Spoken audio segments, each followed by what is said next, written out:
जैसे कि last episode में हमने देखा कि किन मिंग तियान इंपीरियल स्कूल के अंदर आया था और उसने अपने साथी टीचर्स को मार्शल सोल हॉल के खिलाफ एक साथ लड़ने को मना लिया था। वहीं तांग शांग जो ग्रैंड सी मास्टर से लड़ रहा था उसने उनका एक टेंटिकल तोड़ दिया था, लेकिन उन्होंने अपनी फिफ्थ स्पिरिट रिंग जिसकी पावर रीजनरेशन की थी उसका यूज करके अपने टेंटिकल्स को फिर से ग्रो कर लिया था।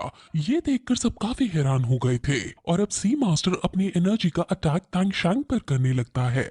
तांग शांग को भी कुछ समझ नहीं आ रहा होता कि उसे अब क्या करना चाहिए, क्योंकि अगर तांग शांग सी मास्टर के सारे टेंटिकल्स भी काट डाले तो भी सी मास्टर रीजनरेशन की पावर से खुद को हील कर लेगा। लेकिन तांग शांग ऐसे हार नहीं मान सकता था, इसलिए वो कुछ सोचकर अपने स्वेलोइंग गोल्डन थ्रेड्स का यूज करता है और मैजेस्टिक नेचर को फैलाता है। अगर आपको ना पता हो कि मैजेस्टिक नेचर क्या है तो मैं आपको बता दूं कि majestic nature blue silver domain की इवॉल्व डोमेन है। तांग शांग अब अपनी इस इवॉल्व डोमेन को हर तरफ फैलाकर अपने गोल्डन थ्रेड से उनकी सोल पावर सक करने की कोशिश करता है, लेकिन उसको ऐसा करने में बहुत ज्यादा स्ट्रगल करना पड़ रहा था क्योंकि सी मास्टर एक ग्रैंड सोल लैंड मास्टर हैं और उनकी सकिंग पावर तांग शांग की सकिंग पावर से ज्यादा है। वो तांग शांग की अब इस नादानी पर हंसते हैं और कहते हैं कि क्या तुम्हें अभी तक मेरी चाल समझ नहीं आई? जितना ज्यादा मेरा तुमसे कांटेक्ट होगा उतनी ज्यादा मेरी स्वेलोइंग पावर होती जाएगी। तुम भले ही ओशन सी गॉड के हायर हो, लेकिन तुमने मुझे अपनी इस नादानी से काफी ज्यादा डिसअपॉइंट किया है। अब समय आ गया है कि मैं इस खेल को खत्म करूं। वो ऐसा कहकर अपना फाइनल अटैक करते हैं और अपनी 9 सोल स्किल जिसका नाम टाइडल वेव ग्रेविटी है उसका यूज करते हैं। इसका यूज करने के बाद उनकी ग्रेविटी बहुत ज्यादा बढ़ जाती है और हर चीज उनकी तरफ खींचने लगती है। तांग शांग के दोस्त भी उनके तरफ खींचने लगते हैं, लेकिन जियान मोटो को संभाल लेती है और बाकी सब दोस्त भी अपने अपने पार्टनर को वहां खींचने से रोक लेते हैं। तांग शांग भी उनकी तरफ खींचा जा रहा था, लेकिन उसने अपनी स्पाइडर लेग से खुद को संभाल रखा था। लेकिन उसे ये पता चल गया था कि वो ज्यादा देर तक इसको कंट्रोल नहीं कर सकता है, इसलिए वो खुद अब ग्रेविटी की तरफ जाने का डिसाइड करता है और उनकी ग्रेविटी बॉल के अंदर जाने लगता है। वो उसके अंदर जाकर अपने आप को एक अलग सी जगह पर महसूस करता है। उसकी बॉडी हल्की हो गई थी और उसको आसपास कुछ भी नजर नहीं आ रहा था। वो आगे बढ़कर इस जगह को देखने की कोशिश करता है, लेकिन उसे कुछ समझ नहीं आता। लेकिन वो नोटिस करता है कि उसकी सोल पावर 10 गुना ज्यादा तेजी से कम हो रही है। वो अब आगे बढ़ने लगता है और अब उसे आगे बढ़ने के लिए भी सोल पावर का यूज करना पड़ रहा था। वो सी मास्टर की ग्रेविटी के अंदर था और बाहर सारे दोस्त तांग शांग को देख पा रहे थे। उसके दोस्त समझ जाते हैं कि तांग शांग सी मास्टर के एक टेंटिकल के अंदर घुस गया है।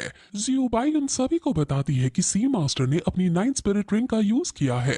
उनकी इस टेक्निक का यूज करने की वजह से उनके आसपास की ग्रेविटी बहुत ज्यादा इंक्रीज हो गई है।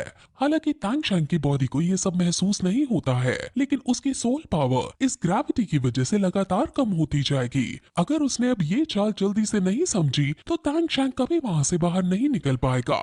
वो लोग बाहर जोर जोर से तांग शांग चिल्ला रहे थे, लेकिन तांग शांग को अंदर कुछ सुनाई नहीं देता और तांग शांग परेशान होता हुआ आगे ही बढ़ता रहता है। वो आगे बढ़ रहा होता है, लेकिन तभी उसे थोड़ा बहुत महसूस होता है कि उसे कोई पुकार रहा है। वो समझ जाता है कि ये जगह एक भूल भुलैया है और उसे उसका एग्जिट ढूंढना होगा। वो अपने पास एक टेंटिकल को छूने की कोशिश करता है, लेकिन वो टेंटिकल तांग शांग के छूते ही उस पर काउंटर अटैक कर देता है। तांग शांग अपनी सोल पावर लगातार लूज करता जा रहा था और वो अपनी कोई सोल स्किल भी यूज नहीं कर पा रहा था। उसकी बॉडी वीक होती जा रही थी और वो बहुत परेशान भी हो रहा था, लेकिन अब भी वो हार नहीं मानता है और डिसाइड करता है कि चाहे ये कोई भी जगह हो वो यहाँ से बाहर निकल कर ही रहेगा।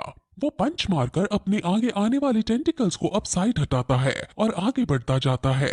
वो एक खाली मैदान पर पहुंचता है जहां नीचे हर जगह सिर्फ पानी ही पानी था और उसे अपने सामने एक अलग सी चीज दिखती है। वो उस चीज के पास जाता है और उस चीज ने तांग शांग को जकड़ा हुआ था। तांग शांग ये देखकर काफी ज्यादा शॉक हो जाता है, लेकिन अब वो समझ जाता है कि उसकी बॉडी इस सी घोस्ट मास्टर ने जकड़ी हुई है और वो अभी स्पिरिट के रूप में यहाँ वहाँ घूम रहा है। अब उसकी स्पिरिट उस चीज पर मुक्का मारती है, जिस वजह से उसकी बॉडी लूज हो जाती है और वो फिर अपनी बॉडी के अंदर आ जाता है। अब वो अपनी सोल पावर और सोल स्किल का यूज कर पाएगा और अब बाहर खड़े दोस्त भी समझ जाते हैं कि तांग शांग की सोल पावर पहले के मुकाबले अब कम रेट से घट रही है। वो ये बात जानकर बहुत ज्यादा खुश होते हैं। अब तांग शांग फिर अपनी सोल पावर का यूज करते हुए घोस्टली ट्रेस का इस्तेमाल करता है और फिर आगे बढ़ने लगता है। वो आगे बढ़ते बढ़ते सी मास्टर तक पहुंच जाता जाता है और सी मास्टर अब उसके ऊपर अपना एक हमला करते हैं, लेकिन टैंग शैंग अब उनके हमले से बच जाता है। उनमें अब कॉम्बैट फाइट होने लगती है जिसमें टैंग शैंग भारी पड़ता हुआ नजर आता है। सी मास्टर ये देखकर काफी ज्यादा शॉक हो गए थे कि टैंग शैंग ने इतनी जल्दी उन्हें ढूंढ लिया है। वो टैंग शैंग से पूछते भी हैं कि आखिर तुमने मुझे इतनी जल्दी कैसे ढूंढ लिया। इस पर टैंग शैंग कहता है कि उसने भूल भुलैया के अंदर बहुत सारे मार्क्स क्रिएट कर दिए थे। अब सी मास्टर समझ जाते हैं और वो फिर उससे पूछते हैं कि क्या तुम्हें सच में लगता है कि तुम अपनी इस बच्चों वाली ट्रिक से मुझे हरा पाओगे। वो फिर एक बहुत भयानक हाई फ्रीक्वेंसी की साउंड एमिट करते हैं और इतनी हाई फ्रीक्वेंसी को सुनकर सब बहुत ज्यादा परेशान होने लगते हैं और बाहर तक इसका असर होने लगता है। उसके सारे दोस्त भी इससे अफेक्ट होने लगते हैं और उन्हें दर्द होने लगता है और फिर यही एपिसोड खत्म हो जाता है।